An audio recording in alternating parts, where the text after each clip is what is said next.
Hey, welcome back to another day in the life of a mobile mechanic, and we've got this little peach of a Commodore.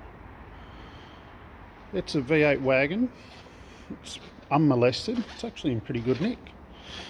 But we have a harmonic balancer to replace, a lower control arm, and we've got a windscreen washer motor to replace, and just waiting on an engine oil filter, and we'll do an oil change as well. Yeah. It's not a bad little unit actually.